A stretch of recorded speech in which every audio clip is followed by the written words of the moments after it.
श्री गोपाळ कृष्ण भगवान की जय। लीळा नंबर 127।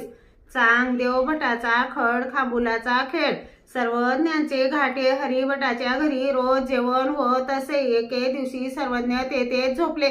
चांगदेव भटाने भिक्षा मागून आणली आणि सर्वज्ञांना झोळी दाखवावी मग जेवावे असे म्हणून झोळी ठेवली व त्यावेळी त्यांना शक्ती संचार झाला आणि त्या भरात ते खड खांबुलाचा खेळ खेळू लागले।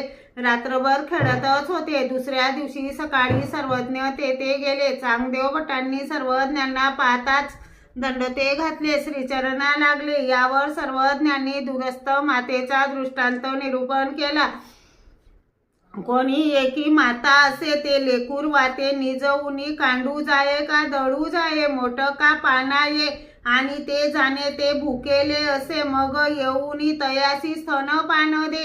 तसे परमेश्वर दुसऱ्या देशात राज्य करीत आहेत आणि परमेश्वराच्या भक्तीची ताण लागलेला भक्त दुसऱ्या देशात राहत आहे। अशा वेळी त्याची भक्तीची ताण जाणून आपण स्वतः ती पुरवतात का अधिकरणाद्वारे पुरविता? सर्वज्ञांनी विचारले, बटिका जेवण झाले? नाही जी। का बरे? त्यांनी सांगितले, जी पाणी नाही। तेव्हा सर्वज्ञांनी सांगितले, महात्म्याने वेळ पडल्यास अलीकडच्या गावी जेवावे आणि पलीकडच्या गावी पाणी प्यावे। त्यांनी झोळी सर्वज्ञांना दाखविली त्यात भाजी नव्हती। सर्वज्ञांनी सांगितले, बटिका भिक्षा मागत असताना भाजी वरण काहीच आले नाही तर शेवटच्या घरी काही भाजी मागून घ्यावी।